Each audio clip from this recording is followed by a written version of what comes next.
জান নহয় এতিয়া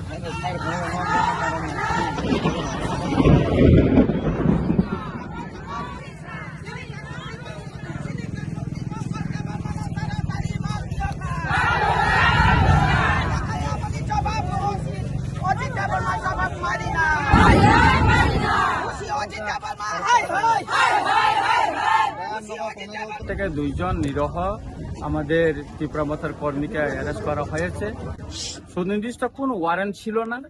রাত্রে গিয়ে তাদেরকে উঠে নিয়ে যাচ্ছে পুলিশ, প্রচুর পরিমাণ পুলিশ নিয়ে গেছে। এর আগে আমাদের এফআইআর করা হয়েছিল, আমাদের সম্মানিত ক্যান্ডিডেটদের বাড়িতে ফায়ার হয়েছিল। যারা আসামি নাম টাম সহ তাদেরকে আমরা কেস ফাইল করেছি থানাতে, কিন্তু আজ পর্যন্ত তাদেরকে গ্রেপ্তার করা হয়নি। অথচ গতকাল আমরা দেখলাম কিছু জায়গায় এই দুইটা এলাকায় কিছু বিক্ষিপ্ত ঘটনা ঘটেছে, তার আমরা নিন্দা জানাই। এটা খুব দুঃখজনক ঘটনা। আমরা কালকে যত খবর পাওয়ার পরে এই সমস্ত এলাকায় যারা করছে তাদেরকে আমরা বন্ধ করার জন্য আমাদের পার্টির তরফ থেকে আমরা ব্যবস্থা নিয়েছি।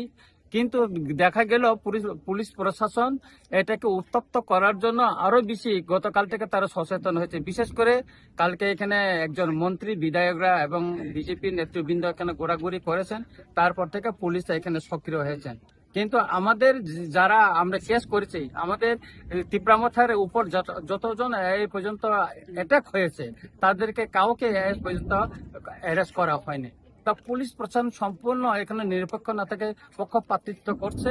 এর প্রতিবাদে আজকে এখানে জনগণ বলছে যে যারা কালকে অজিত দেববর্মাকে অ্যারেস্ট করেছে এবং ওইখানে খনিরঞ্জন এবং দীপঙ্কর দেববর্মাকে যারা অ্যারেস্ট করেছে তাদেরকে ছেড়ে দিতে হবে এবং তাদের নামে কোনো সুনির্দিষ্ট কোনো ওয়ারেন্ট নেই, তারা সন্দেহমূলক এটা অ্যারেস্ট করেছে আর কি। পুলিশের ভূমিকা নিয়ে কি বলবেন? পুলিশের ভূমিকা এখানে পক্ষপাতিত্ব তারা করছে, তারা নিরপেক্ষ না। সুতরাং পুলিশ, আমরা চাই পুলিশ নিরপেক্ষভাবে কাজ করুক, যেন তারা এটা না করে, এটা আমরা চাই নিরপেক্ষভাবে। এবং এলাকায় যাতে শান্তি সম্প্রীতি বজায় থাকে সেই ব্যবস্থা প্রশাসনের দায়িত্ব, সেটা তারা যেন মেনটেন করে, সেটা আমরা চাচ্ছি।